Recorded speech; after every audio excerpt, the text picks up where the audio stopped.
Hey there, internet friends. Welcome to another episode of That Nerdy Site Show, weekly podcast where the team members from That Nerdy Site get together to talk about our lives and all of the nerdy things we love about them. I'm your host, Trevor Starkey, and joining me this week, we have Cameron Abbott. How you doing, Cameron? Hey, what's going on? What is going on is you and I just returned home from Ant-Man and the Wasp: Quantumania in a very mostly quiet drive home, save the occasional TikToks that your phone was making or something like that. Because basically it was like, all right, we'll hold off on sharing our thoughts on the film, and we'll just dive right into the spoiler cast that we typically do. If you're new to these, as usual, we will kind of do our general spoiler-free impressions first, and then we'll kind of do a clear delineation where we dive into the spoilers for the latest Marvel film. Before we hop into that, a little bit of housekeeping. If you like what you hear, please remember to like, subscribe, rate, review, share the podcast with your friends, all that fun stuff. So Cam, spoiler free, what did you think of Ant-Man and the Wasp: Quantumania? I think it's something that I want to put out there, and I think we've talked about it before. In fact, I know we've talked about it before. The expectations that people have for Marvel films these days seems really out of reach. Because and this is just coming from like what I observed, a lot of people coming out of it, what they were talking about it. I really enjoyed this movie. Okay. I think that it totally fits within the Ant-Man, as the third film of the Ant-Man trilogy that we've gotten. It has been it was everything that you would expect out from the prior two films. It was a fun, wild ride through. In this case, we got to it's in the name, Quantumania. It's a fun and wild ride filled with great characters that I think are unique to what we have. The biggest thing is that my biggest concern about Quantumania was if it was going to be a lot like if it was going to be too similar to Thor Ragnarok's prison world, or the I forgot what that interdimensional place The is. Shadow Realm? In Thor, no, Thor Ragnarok. Thor Ragnarok, yeah, the where the Sakaar? yes, Sakaar. It is Okay. Sakaar. Yeah. So say Sakaar is because that is so alien to exactly. Gotcha. I think that has been a concern for me, is that Sakaar felt very similar to the kind of universe as a whole that you got from Guardians of the Galaxy, and I was like, I really hope they can find a way to make a distinction between the two, of the quantum realm versus just it's alien in outer space, and I think they do a magnificent job of that. I think that it is, it feels fun, and it's a great. I think it's a great movie, and I think it's a solid, good Marvel film. I'll put it that way. If you want more details, watch the movie, then come watch the spoiler cast. Yeah. Okay. But yeah, so that's my general opinion. Yeah.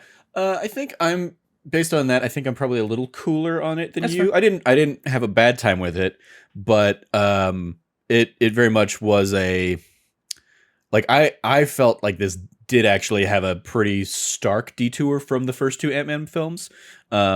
Largely, and I don't think this is a spoiler, but because of how much of this movie takes place in the quantum realm, it is like this is just a completely different, some of the characters are there, but it's a completely different, this felt more like, if anything, like a Doctor Strange movie to me, because it is such a foreign kind of out there world, or a Guardians movie, given the spatial nature of the characters and stuff that we meet in the quantum realm. As they say, it's a realm outside of space and time, but it's very alien in its just inherent nature. And so I think as a result, it lost some of the elements that I liked about the other Ant-Man films. To your point of it's impossible expectations of the MCU at this point. Those are and impossible expectations that the MCU kind of created for themselves. Oh yeah, I would say the yes. fact that we had such a strong stellar, especially in phase 3, really the build up to and execution of Infinity War and Avengers Endgame. I think this is maybe the first one that feels like they're starting to head down another targeted path, compared to pretty much everything in Phase 4 feels very disparate and very disjointed. And so this, as like the kickoff of Phase 5, it's like, okay, now we get Kang as a big bad who, admittedly, was introduced at the end of Loki. But like we see kind of why he's a threat.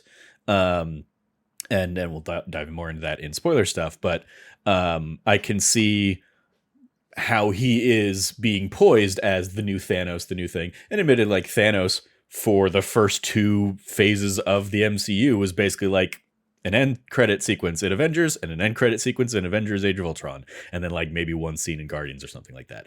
So like it's not impossible, but I think it's definitely an uphill battle that the MCU is facing these days. And this was fine. It very much, I think, also because it was the quantum realm and stuff and so CG heavy, I also just felt like there wasn't anything to like attach to in a like visceral sense. There wasn't anything physical. So it's just like CGI stuff on the screen with a few human people running around. And I think that also lends its credit to the first 2 films in that they were very good about like picking up on not the like most iconic San Francisco spots, but like the pier in Ant-Man and the Wasp, the kind of like more permanent fixtures of San Francisco are definitely there in those first 2 films. And I think we lose a ton of that in this one. We don't because it's outside of space and time. So it's not meant to feel like you're anywhere that you're familiar with. That should have been on silent. I'm sorry. Yeah. That said, I do think Paul Rudd, still fun as always.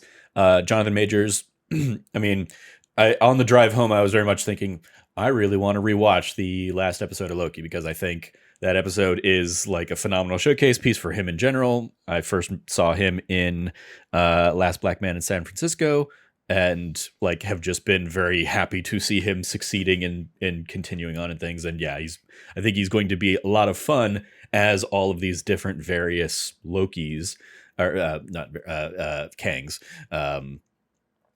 introduced in Loki, and so I think he's a lot of fun in here. I think Michelle Pfeiffer has a lot to do in this one and is very strong in this one. And then everybody else just kind of, I guess Cassie is also like the Catherine Newton as Cassie is like the third Cassie we've gotten basically. But I think she has a lot of potential and obviously continues the trend that the MCU has been doing of setting up like future Young Avengers kinds of things. So she has like a good showcase, but everybody else, like in particular, Hope and Hank Pym are largely just kind of also there. And then there are a lot of new characters that I feel like we don't get a ton of time with to really merit whether they could give a good or bad performance. It was very much a like interesting.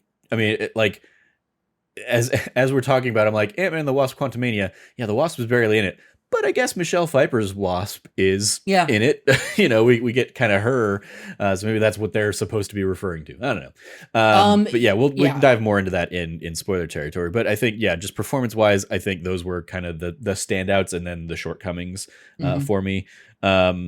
And as I said, as one of the few things I did say when we were leaving theaters, it is amazing how ingrained the Ant-Man theme is in my mind now because it's playing on repeat in Disney California Adventure and the amount of times I've been there in the last few years because they have Pym's Kitchen now as part of Avengers Campus. It didn't dawn on me until like the theme would like flare up in this movie that it's the Ant-Man theme that I'm hearing and that like tune is just ingrained in my brain because of the amount of times I've heard it while waiting for the Guardians of the Galaxy ride or eating a giant pretzel in Pym's Kitchen and stuff like that. So, but yeah, it's like it was a fun enough time. It's I mean, and admittedly, I think also this has changed in the kind of coming out of the pandemic era where I know this is going to be on Disney Plus in a couple months anyway. So I don't have any kind of inclination to go and see this again in theaters in the way that I, used to do that with a lot of these Marvel movies. When we, sit down and do the inevitable That D Plus show for it in a couple months' time, maybe my, thoughts on it will change. But so far, it's just kind of like it was a fine movie, not great, not terrible. But yeah. So I think that's all for the spoiler-free stuff. Any final thoughts before we dive into spoiler territory, Cam? Yeah, I think that an important thing if you're going to watch this movie is to remember that Ant-Man and the Wasp is, I think you nailed it on the head. Michelle Pfeiffer is the Wasp. She's the first generation Wasp. And Hank Pym, and I think it just dawned on me, Hank Pym's never just been Hank Pym. Hank Pym has also been playing first generation Ant-Man for the first two films as well. Mm-hmm. And that just he just hasn't had a suit. Yeah, he just hasn't had a suit. And I think this, like, we'll get into it in spoilers, but I think it, like, him just not quote unquote suiting up plays well for a very specific reason. Mm-hmm. So yeah, cool. Like that's my final. Oh, also Jonathan Majors is incredible. Go watch this movie. Yeah, that's my final spoiler free thought. All right, cool. Then we'll go ahead and if you haven't seen the movie, feel free to hop off now. Come back and listen to our spoiler-filled thoughts when you do, if you are so inclined. Or if you don't care about spoilers, we'll go ahead and dive into spoiler territory now. Any spoilery things you want to jump into off right out the gate there, Cam? Yeah. God damn, this movie is just wild with its like supporting cast like popping off at different times. Not popping up, but not popping off, popping up. Okay. There is a lot of like actors that I want to give a quick shout out to overall. William Jackson Harper as Quaz, who's a telepath. He plays Chidi in The Good Place. The Good Place is one of my favorite shows of all time. Seeing him pop up here was awesome. Yeah, he was a pleasant surprise. And I've not seen The Good Place, but I've seen like him and I've seen clips of him and stuff like that. He's so great. And I will say, like, he of the new characters, I think he gets the most to do in terms of just like the most to have fun with, because he's he's interacting with some of our characters the most, but also like he's almost the conduit of like between them and this quantum world, because he's trying to suss out what they know and what they don't and all that stuff. Yeah, he is awesome. I love him. Getting to him in there was awesome. You have Bill Murray pop up and you're like, oh, is Bill Murray? It's like Bill Murray's not here for a long time. He's here for a fun time. Mm-hmm. And he has a fun time. Also, really enjoyed his like taunting of Hank of like, hey, I boned your wife. Mm-hmm. And then later I'm like, oh, this is probably going to be a thing that Hank, and it's like immediately Hank is just like, it was 30 years. I understand. Like I had needs too. Mm-hmm. And like that whole, like, I understand, like, I'm just like, oh man, they are just like really nailing like the MCU version of Hank Pym is so much cooler and better than the actual Marvel Hank Pym. Yeah. On so many levels. On so many levels. I mean, the comics one is most notoriously iconic for being a abusive husband. Yes. So yeah, it's not a hard thing to make a step up from that. Not at all. Hank Pym in the comics is literally the worst. Mm-hmm. There's a reason why I don't call out Cyclops in like the modern runs of Cyclops being like the worst Marvel character. And that's because Hank Pym exists. There's no such thing as a worst Marvel character so long as Hank Pym exists in the comics. In the movies though, Hank Pym's fucking awesome. Mm-hmm. And dude, I fucking like, it's just been so great to see Michael Douglas just absolutely nail this role. Continue to. He's now like a wistfully fun grandfatherly character rather than a curmudgeon old father character. If anything, I kept waiting for this to be the one where they were going to off him or something. Same. In particular, I mean, like, yeah, he's not impacting the plot all that much, and he is largely like just there and around. Although in this one he does, as we kind of alluded to in a spoiler-free section, he does really embrace the Ant-Man nature of the character, and that he, gets a Deus Ex Machina with all of his colony of ants at the end of the film. For a man who's been raising ants for like 30 plus years, like for it to come off and him also like having that fucking absolutely killer line of, I know socialism's a charged word these days, but we could really learn a lot. I'm like, I fucking love that. Like, he's so great. And then Paul Rudd just being like, I'm Scott Lang. I'm here. Like, I'm smart, but like, I'm not as smart as other people, but I'm pretty smart. Yeah, the fact that the only like non-quantum realm scenes that we get in this movie are like his little intro montage, which a lot of it is like just basically straight from the commercials and stuff like that we'd seen already, of like him living his post-blip life of he wrote a book, he's done podcasts. I mentioned you because he does the whole like reading from the book. I mentioned one of the things I did see, Tim tweeted this out, and I imagine it was a real tweet. I didn't bother following it up, but seems to be that the book is actually coming out via Amazon. So you can go get Paul or the Scott Lang book from the MCU. See, I fucking love things like that when it's like, this is how you tell your universe is like on another level, is when you're putting out actual, like, just actual books from that universe. It's so fucking cool. I love it. Yeah, look out for the little guy. It's up there. Comes out September 5th, 2023. I'm in. 1826 on Amazon if you want the hardcover. That's for a hardcover price. That's not bad. Yeah. Yeah, just wild. But yeah, I think like all we get is that, and then we kind of get like a reprise of that at the end where he's having like this more increasingly existential, did I do the right thing? Did I screw us all? Oh no, what's going to happen? Even that was like, there was just a sense of like continuous dread of like, okay, yeah, what's happening? Kang is going to come in at any point and yes, and you know, invade Earth or something like that. And so when we didn't get that, I was like, oh, I guess that makes sense because yeah, you do have a number of movies that are still going to happen between now and but my favorite part was like we were getting that massive buildup of like, when's Kang gonna drop? Like when are we gonna get that big scene here? And instead, it culminates to a taste of a bad ice cream cake. Yeah, bad Baskin Robbins cake. Bad Baskin Robbins cake. Made specifically by a guy who hadn't made a cake in like 25 years. Yeah.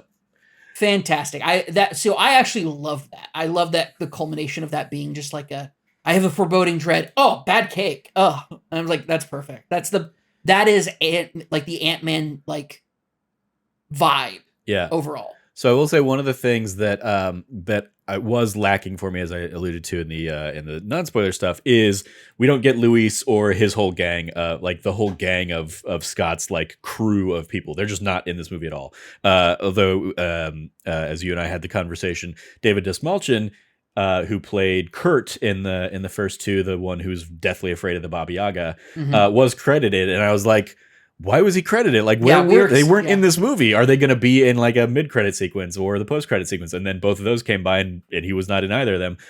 It was looking it up in IMDb and realizing he played Veb, aka the Ooze character, that got very excited when he finally got holes. He was just voicing that character, so that was why he's in this movie. But yeah, I think just because so much of the movie just takes place in the quantum realm, like we lose that connection to humanity, or this like weird, you know, like we lose Scott's little crew in favor of like basically in favor of Scott's relationship with Cassie. Yeah. And while I appreciated that, it also hasn't been enough of a central point. Like, it's obviously Scott has always loved his daughter in the previous movies. That's been, you know, a shining aspect of his character, but it was just like okay, but that hasn't been the only thing in those movies, at where it is pretty much here.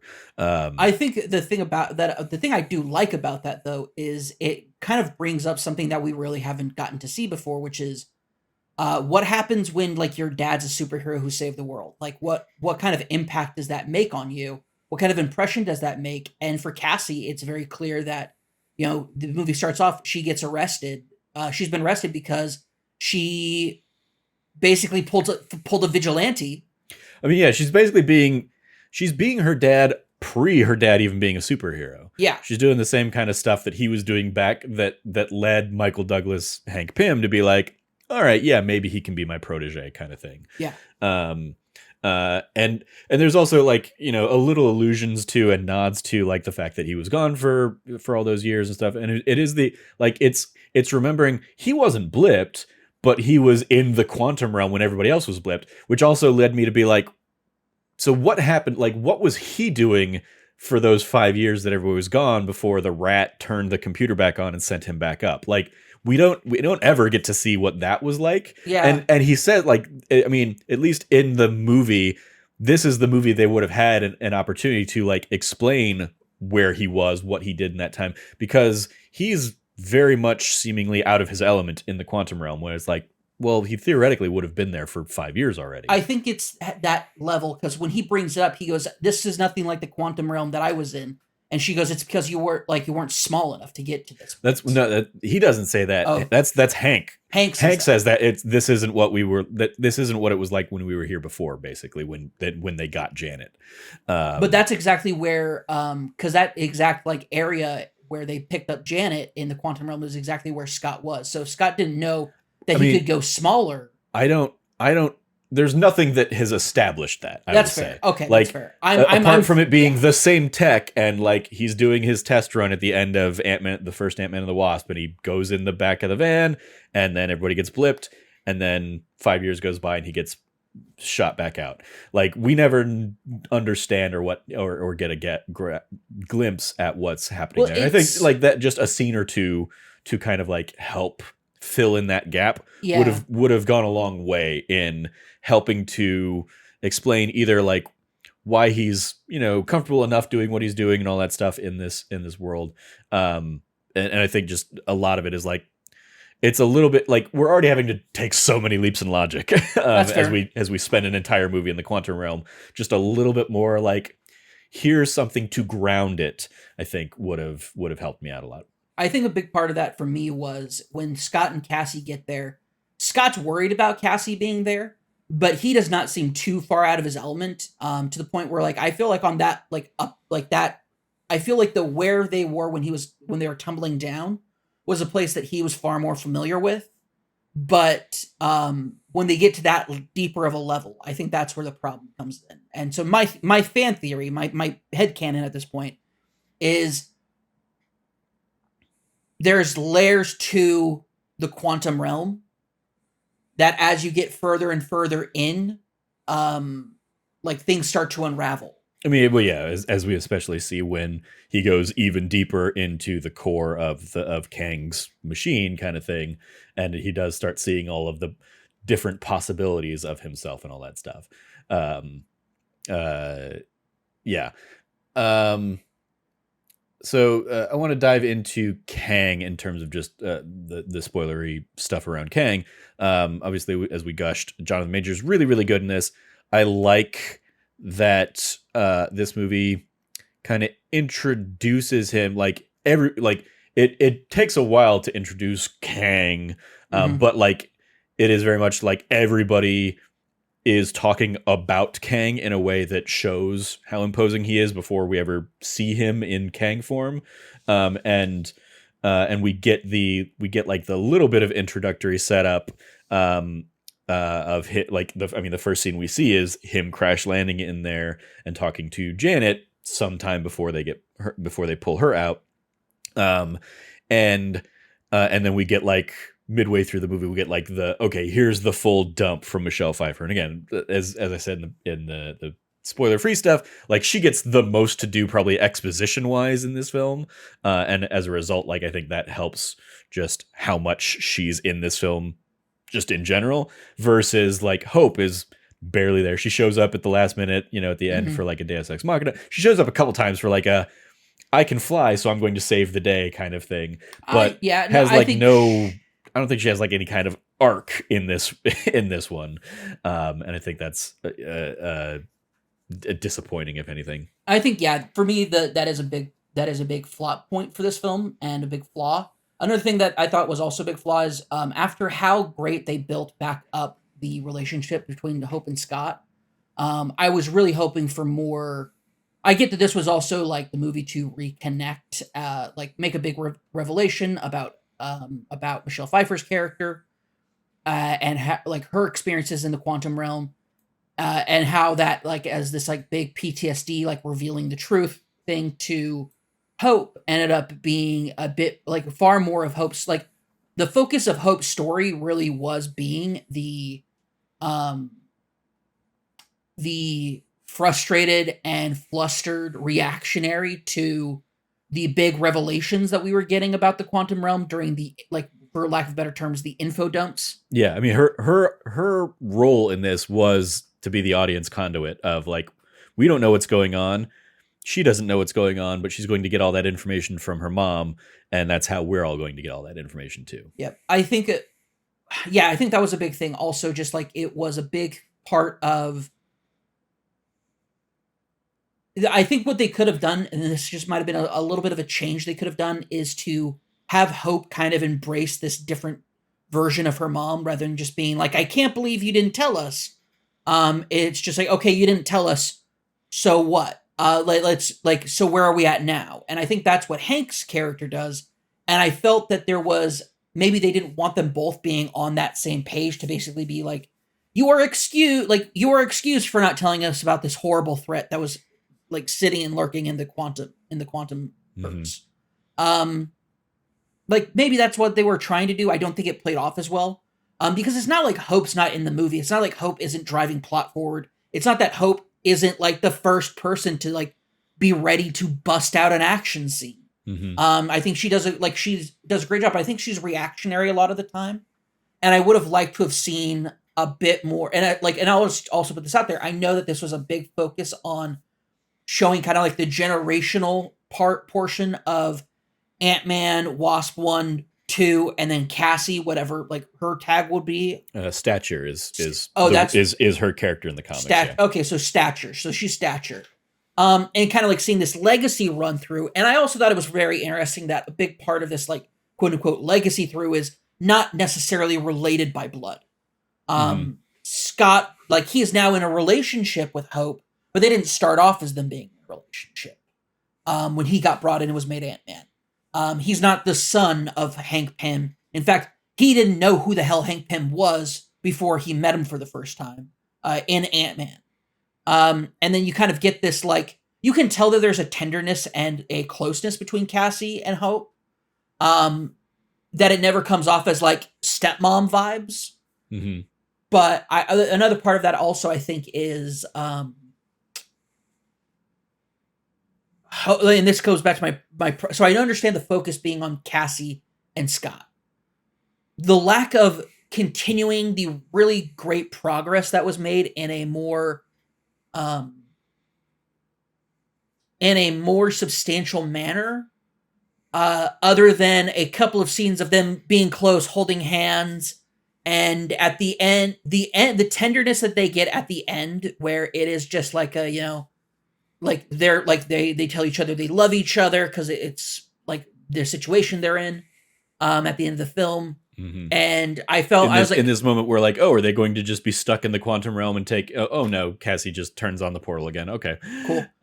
Yeah, no, I thought that was like a very like when he says like I'm like she holds him tight and he hurts and she's about to let go and he says don't ever let go.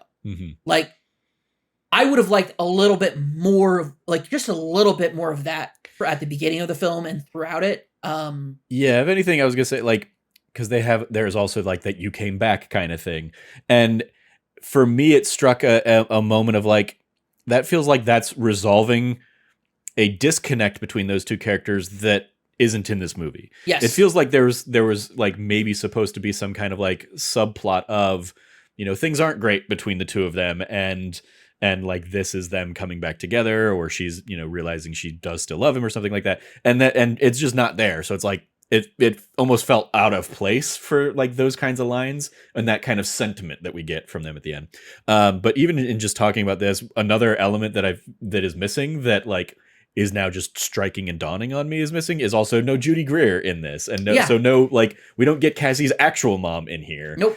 Anywhere in the film. It's like, that's, so and like, you know, we get the slight cameo of Randall Park's Jimmy Woo agent, with them doing their little close-up magic at lunch during like the intro montage kind of stuff. But it's like it is just such a disconnected film from that's what I think of when I think it's a disconnected film from the other two, is because it just dumped it. It's almost like this is the Thor Ragnarok of the Ant-Man films, in how much of like the past elements they just kind of abandon in favor of which actually I think is a detriment. You're right. It is a bit of a detriment because they weren't bad things, and we didn't need a strong departure.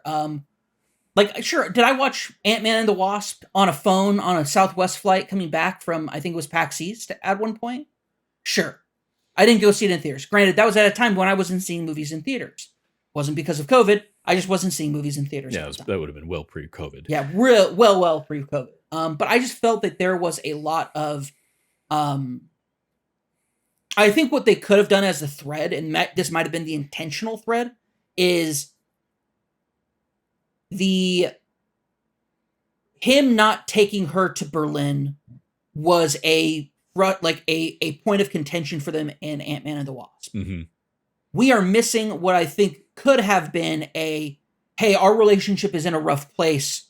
Why aren't we we need to talk about this? And it basically would have been like you weren't there. Like, I know it wasn't your fault you got blipped, but you weren't there for me. I was trapped in like negative space for 5 years. Like, just, yeah, I mean, like that. The resolution of that is in a scene in Endgame where like they come back and they're all fighting together against Thanos, and they're like, we don't even really get that reunion significantly. We don't. And I think that's to a detriment, because I think Paul Rudd and Evangeline Lilly, right? Yeah. Yeah, Evangeline Lilly is like, they have a great chemistry. That was one of the best points of the first Ant-Man film. Is they're kind of like, there's a natural draw between the two. I think they're both, two incredibly attractive people on screen. Being a little bit being a little bit flirty. Of course, it's going to read as romance, but I think that there's a genuine, like, really good chemistry between those two actors, and I just wish that they had been able to use that more. One thing I will say, like, when the moment Scott says he has Cassie, Hope is 100% with Scott about getting Cassie back. It's not but my mom said that. It's like, no, Mom, like, he has Cassie. Like, we can't, like, I'm not, like, this is not negotiable. Like, we need to save her. Yeah. And it's like, that's something I really liked about, like, I like these moments where they have a good dynamic together. And I just wish that this, whatever the resolution was that we got at the end of the film to a plot point we didn't even know about, had been a bit more prevalent, or at least been set up at all. Yeah. Granted, but that moment still hit for me in a weird way. I was like, I don't know why this is hitting, but it's hitting. Like, it's a great, well done moment. Because you think, yeah, like, this is going to be a moment where, like, Hope is going to have to be like the step parent figure shutting down the portal, or Michelle Pfeiffer will, like, this will be a whole, like, horrible thing. No, she just goes back and helps Scott beat Kang. Yep. Bingo, bango, bongo. Like, and it shows, like, anytime that and also this might be a point, anytime they team up and they're working together, they're not losing. Yeah. When they come together to fight against that Kang's fucking army, and they're just, like, going to town on everything. Because before it was like, oh, I'm being the moment they're together and they're working together, they're on the same page, they're just annihilating people. And it's great to see. It's like, because in the comics, that's the point of the Hank Pym, Hope Van Dyne. Okay. Van Dyne. Well, it's Hank and Janet Van Dyne and Scott and Hope. That's right. Yes. Cool. Anyway, to the point, though, is that I think that they work so well together they work so well together in these films. I wish there had been more of that. In fact, I get it was a daddy-daughter thing. Would have been really great if it was daddy-daughter stepmom thing as well. That's all I'm saying. Mm-hmm. Yeah. So I started that tangent down because we went down the Janet path discussing Kang. And while on the topic of Kang, I do want to say, like, again, Jonathan Majors is great. Holy shit, and I think, like, getting to see those, like, fun, vulnerable moments that he was having with Janet before who he really is gets revealed to her by this like mental link kind of thing, which was awesome. And so good. Yeah, it very much was the like, okay, like it kind of it is this like, oh, which version of this character is this that we're meeting here? Oh, this is a version that has already done like crazy atrocious things and has been exiled by the Council of Kangs that we end up seeing in the first mid-credit scene at the end of the film. And then he basically gets like wiped out. So it is like okay, Kang the Conqueror has been eliminated, but obviously still so many more Kangs. And as we got from like Loki, we get like all this like talk of incursions and branching timelines and the war between the multiverses. There's obviously setting up secret wars and stuff like that. And then we get the second post-credit scene, or the post-credit scene rather than the mid-credits, which is yet another Kang variant, but in like, 1800s time or whatever, talking timely or something. Timely was like the character's name. I forget what his first name was. And when we get a shot of Loki and Morbius. No, not Morbius. Morpheus. You nailed it. Mobius. Mobius. Yes, Mobius, not Morbius. That's a whole different failure. Morpheus is the failure. Yeah. No, Mobius. That's right. Mobius is a wait. Mobius is Owen Wilson's character. Yes. Mobius. Versus Morbius, and it's Morbin Time. That's right. The Jared Leto bad film. But we get them basically. So it's like it's the first time we've had like a Marvel Films end credits that is a tease for Loki, for one of the shows here in Loki season 2. That is kind of also, the fact that the end placard on this is Kang will return, not Ant-Man will return. It's Kang is the thing that is returning here. I'm very excited for wherever they go with him. I don't know a ton about Kang from the comics apart from like what I've seen in breakdowns of Loki end of season 1 and kind of setting up the Kang storylines, and obviously we're going to get the Kang Dynasty as one of the upcoming Avengers films and all that stuff. But yeah, I'm like the different variants that we get of Jonathan Majors there at the end is just like, all right, he's having fun with this, he's going to have a fun time, and he's also a brilliant performer just behind that. So I also want to discuss, of course, MODOK and how ridiculously stupid he looks. Oh, so bad. But in the best way possible. Yeah, in the like, they knew he was never going to look good, so they just fully embrace it. The thing for me was always like, his face just doesn't look like it has 3 dimensions to it. It looks like it is a squished face that has been like flattened and like rounded on a screen, but like he still has like a nose and stuff. And so it's like, it feels like he should have more dimension to his face, but he doesn't. It's just like weird and stretched out and stuff. Interesting choice, making it Darren from the first movie, Corey Stoll's character, which is like what a fantastic return. Yeah, I mean that had been leaked, and we'd even seen him in trailers and stuff like that. I was not aware that was going to happen. That was a surprise for me. Okay. So I knew that was coming. I saw somebody post a picture of like MODOK from the trailer, and like, this is MODOK. It's like, oh, okay, I didn't connect the two. You didn't know it was Darren. No. Okay. Yeah, I that announcement, I think that casting announcement had come out some time ago, but probably yeah. I missed it. Wasn't paying attention to it. So, but yeah, it's like, okay, like it makes sense given how his thing ends of him just kind of getting sent down into the quantum realm, and he's broken. And if Jonathan Majors had already been there, yeah, he turns him into MODOK. And I ended up appreciating just how stupid of a character he was, and how they just kind of embraced it and it played in nicely to the Ant-Man humor, and like the whole his whole end arc being like Cassie saying it's never too late to not be a dick or whatever. Yeah. And he comes in and saves the day at the end kind of thing. I died an Avenger. Yeah, you did, buddy. Yeah, buddy. Sure. You sure did. You're on it. You're in it. You made it. Good job. Like that whole thing of like, this guy really was not good. You were a brother to me. No, he wasn't. Not at all. No, sure. No. He goes, I what? And he goes, I what? You were a brother to me. Okay, like everybody just like Sure. placating this like shitty, and I think it's a great play off of movies that we gave this character a redeeming moment, and now everybody's gonna be sad that they're dying.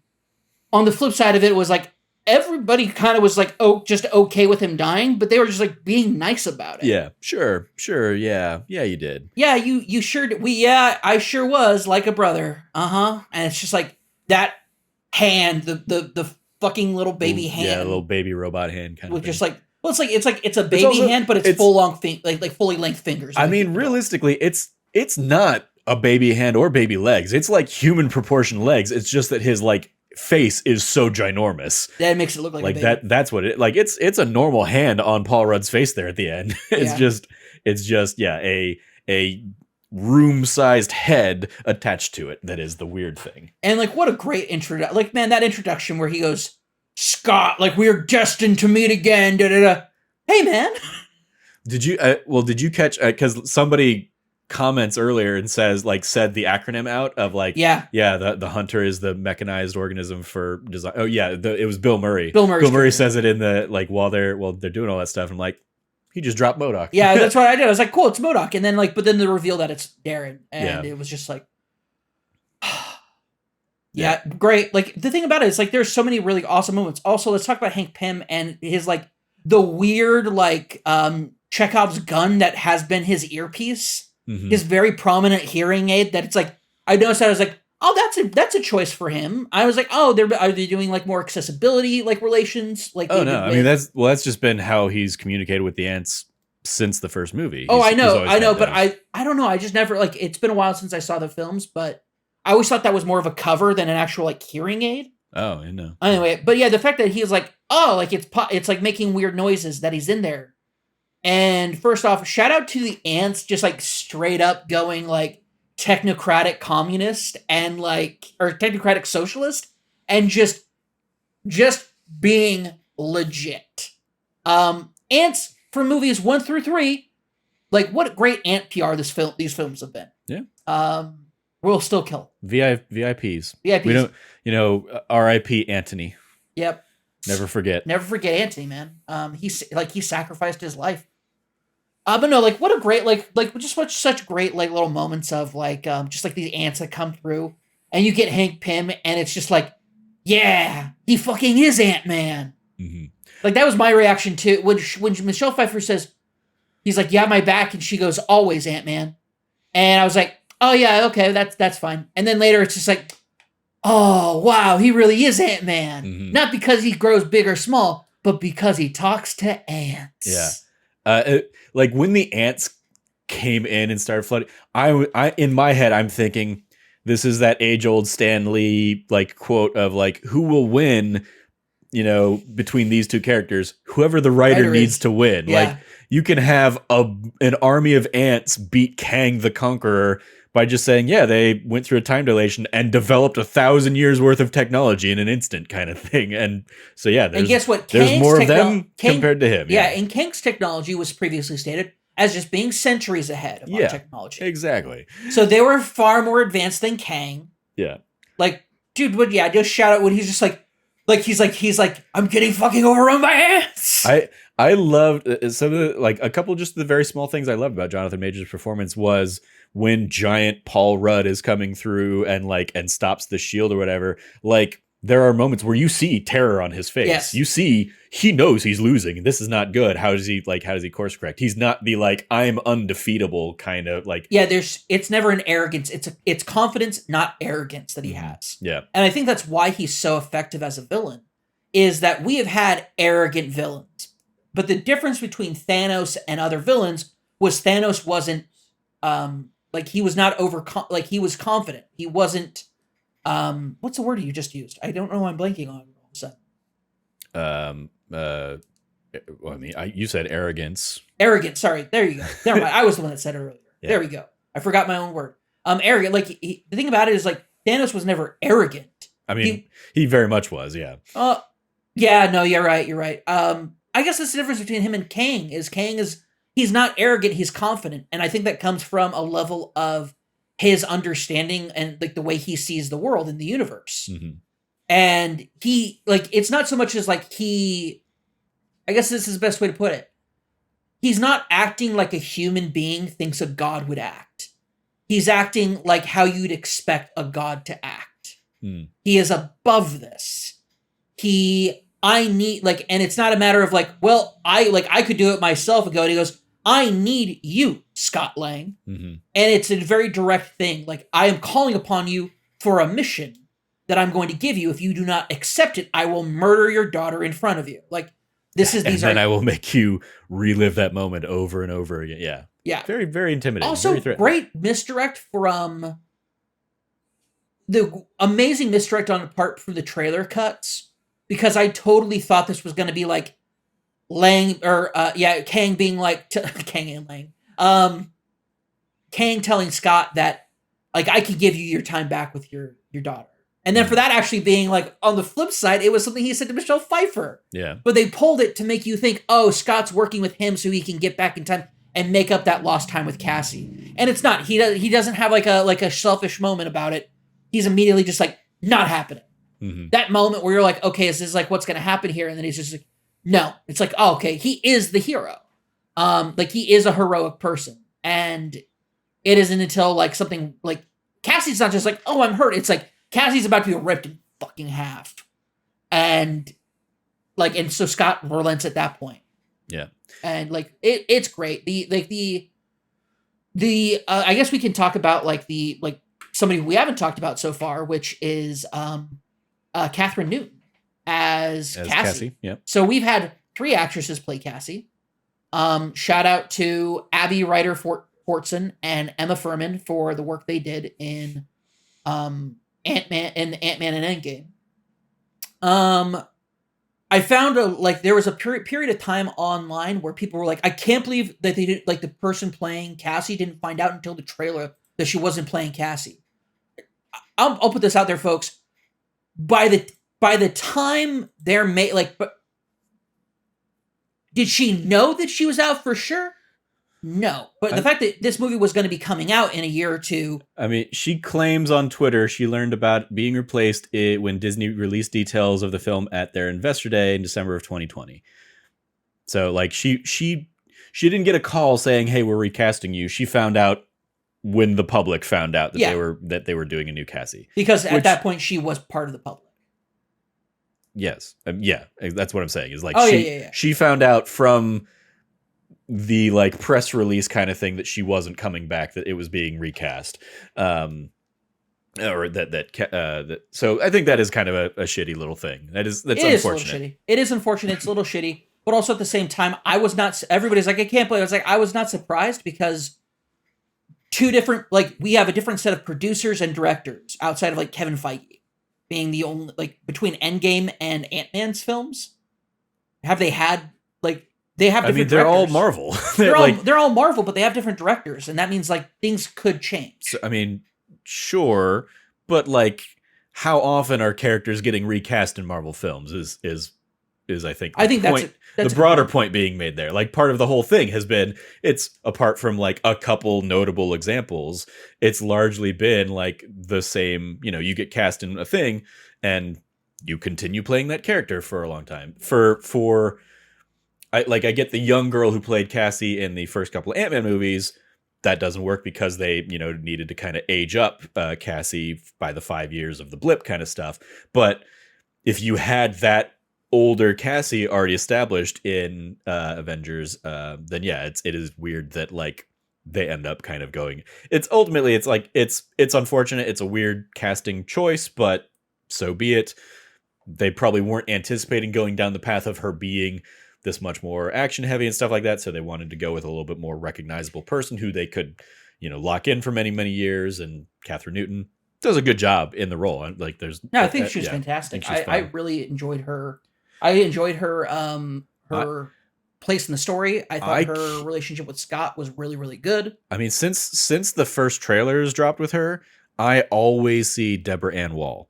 They have like a very similar face. Yes. Daredevil and and so it's like a weird, like, that's just the thing that is that my brain is having to break. So that's interesting because when I look at her, I have a hard time breaking out of seeing her as very physically similar to what's her name? Ronan. Saoirse Ronan. Oh, Saoirse Ronan. Saoirse Ronan. Yeah. And I think that's because they're both in Lady Bird.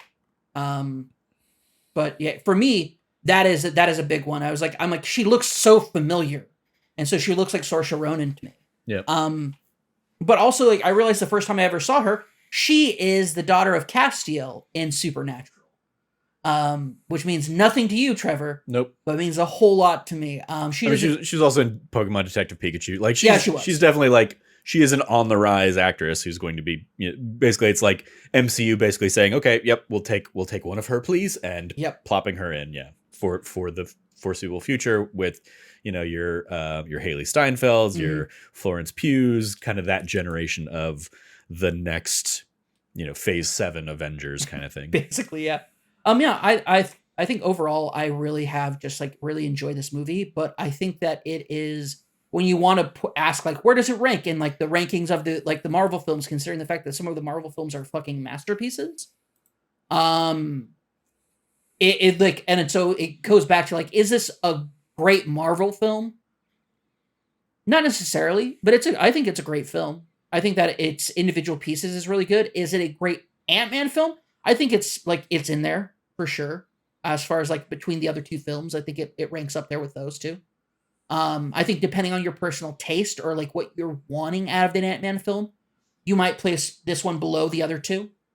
But overall, like I think it's an absolutely solid, great time. But yeah, I think the fact that we know this is coming out on Disney Plus in a couple months takes away from that. Well, I got to go see it in theaters again factor. That I think it's maybe cannibalized a lot of the, not cannibalized. I think, but it's definitely eaten away at, because if you are not going to see Marvel films multiple times in theaters, that says a lot. Yeah, it's definitely a thing. I think post, or again, we're not post pandemic, but coming out on this end of the pandemic, it is. I mean, yeah, it is it's also that, and living expenses are now more expensive than they used to be for me. That's fair. So it's also like there's nothing that is immediately drawing me to see this. If this were like Endgame level good, yeah, I'd probably go see it a couple more times and stuff like that. But it's not. It was, a fine time, but I will be perfectly happy to sit and, enjoy this again when it comes to time for our That D Plus show. But other than that, like, I also feel like I don't really, like, I feel like this isn't one that I'm going to like benefit from repeat viewings or anything like that. It is like, it's a pretty straightforward film, just kind of like it is a lot of like absurd visuals and stuff like that, but it's also a CGI fest that I'm like, I'm getting a little wary of those and stuff like that. The green screenification of all this stuff. Yeah, I hear you. Green screenification, the volumification of things like Disney is very much like, and I mean it's been in the news and stuff, like how overtaxed CGI houses and stuff like that are, and there are just like a limited amount of those kinds of resources. It's definitely this will be an interesting one for me, watching like the making of Assembled when it eventually comes to Disney Plus. But yeah, I think like, again, especially also on the heels of Black Panther, like this didn't have nearly the emotional resonance. Obviously there's very significant real world circumstances that fueled into that one as well. But like, yeah, I think it was just like, Ant-Man has always been a very different tonal piece for the MCU. And this just was even more different than the other different tonal pieces that they'd done before. And it just for whatever reason, it just didn't work with me to the point that, I want to go see this again in theaters. Like it was fine. It was a fun enough time. I was chuckling a couple times, enjoyed the action and the creativity, like, seeing a Baskin Robbins costumed Paul Rudd in amongst all of the Ant-Mans climbing up in the super quantum realm or whatever that was. I was like, that was funny. Doesn't make any sense, but most of Didn't this need to. most Didn't of need this to. doesn't make any sense, and and so like it would take an entire movie to try and like explain. I will say, like, I appreciated the like you're Schrodinger's cat and you're in the box. I was like, okay, now I know exactly Yeah, what now we this get is it. supposed to be. This is a multiverse concentrated in a single location. So he's seeing all of the different possibilities of himself popping out with every different decision he could make. Fine, okay, sure. But yeah. So yeah, ultimately I'm excited to see where they continue to go with Kang. I was surprised that like the Conqueror version of Kang is just kind of dispatched in this, but obviously it's also he kind of like gets sucked into his own machine, so maybe he's not. Maybe that version isn't gone. Maybe something else is going to happen. Who knows? But yeah, yeah, it just didn't. It didn't wow me in a sense of like, yeah, I need to check this out again immediately or something like that. But you know, they're not all going to. And yay for Disney Plus that I will get to see this in a couple months' time again, and I'll still, you know, I'll get to hear the theme when I go to Disney next month. There you go. Any final thoughts before we wrap up? Yeah, I think that I'm really excited. This is the kickoff of the Phase 5. I'm really excited to see where it goes from here. Can't wait. Yeah. I guess last question I have for you. Do you think we'll see the like Chronopolis rebels again? Because I'm pretty sure that's what that was supposed to be. It was Chronopolis, like the rebels in the quantum realm. Be it what were the characters' names? Veb, which also on the drive back, I was like, Veb. I wonder if that's supposed to be backwards for Bev, aka beverage, because that's what everybody's drinking. Everybody's drinking his ooze. Probably. Maybe. But yeah, like whether we'll see Veb, Quaz, Gentora. Shout out to Katie O'Brien as Gentora, the like leader of the like resistance kind of thing, even though again she's kind of like, it was a very like one note kind of character, but she served her role very well and like no problems there. But like, yeah, I think to your point earlier, William Jackson Harper as Quaz has like the most to actually engage with. And you know, we did get some fun moments with Veb, but that's largely like, I was really enjoying just seeing him run around in the CGI stuff, because it is like he was, you know, weird squid kind of guy just kind of flailing around, and then he has that moment where he gets like shot up, and I knew it was coming, but when he's like, I have holes now, and got so excited about that, and then he like devoured people. Yeah, weird power that he has because he has holes. But like I enjoyed the like ludicrousness of seeing him in the action sequences more than a lot of like just the action sequences himself. It was just fun like spotting him, seeing him like move around like such a goober, because he's such a non-humanoid character that it seemed weird. Yeah, do you think we'll see any of them pop up, or is this pretty much like their one and done? I think this might be their one and done. Yeah. I just can't imagine what they would bring them back to do. Yeah. All right.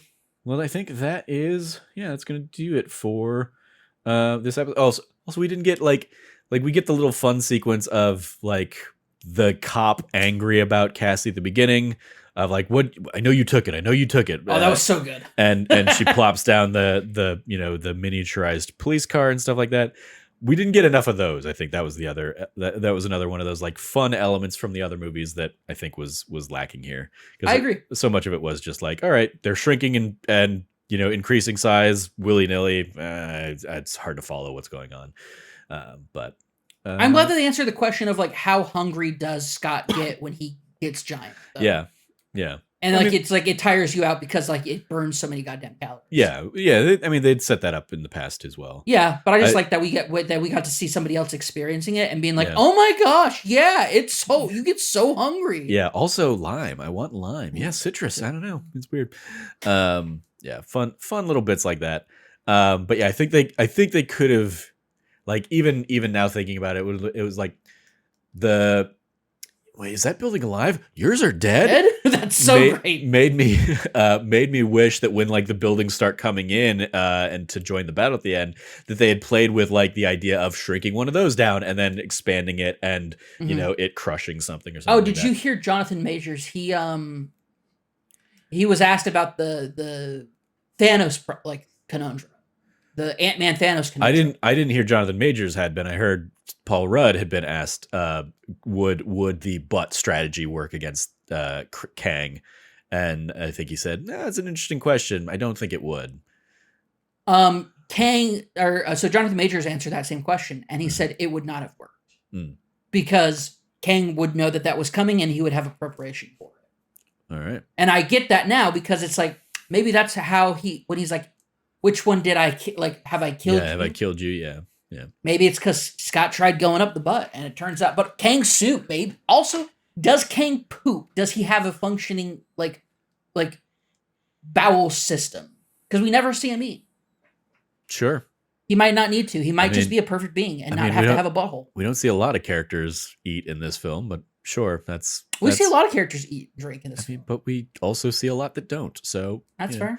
Anyway, we'll go ahead and wrap it up there before we dive more into butthole talk. You follow all of us over at That Nerdy Site. You can follow Cameron at Rev Cabot, 2 B's and 2 T's. Anything you want to give a shout out to there, Cam? Yeah, we're ending February pretty soon. We're halfway through it.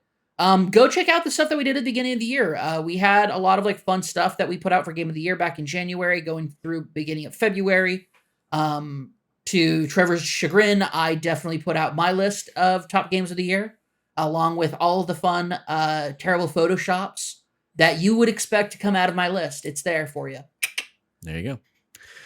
You follow me at Trevor J. Starkey. In addition to all of that of the year stuff, because we also did movies and stuff like that, I will give a shout out to our Let's Plays on Tuesdays and Thursdays, where you can continue to see Cameron shepherding me through Elden Ring currently. And then I also just recently started a replay of Zelda Breath of the Wild in the lead up to Tears of the Kingdom. So you can go catch those on Tuesdays and Thursdays now, and then maybe we'll have some random extra episodes if any new games are coming out and catching our eye. But youtube.com/thatnerdysite for all of our Let's Play goodness. And then thatnerdysite.com for all the other latest from us. Once again, if you liked what you heard, please remember to rate, review, like, subscribe, share the podcast with your friends. We'll inevitably do another episode on this in a couple months' time on That D Plus show, where we'll throw in all the usual That D Plus-isms and fun facts and history and all that stuff. But as always, thank you for listening. Stay nerdy and be good to each other.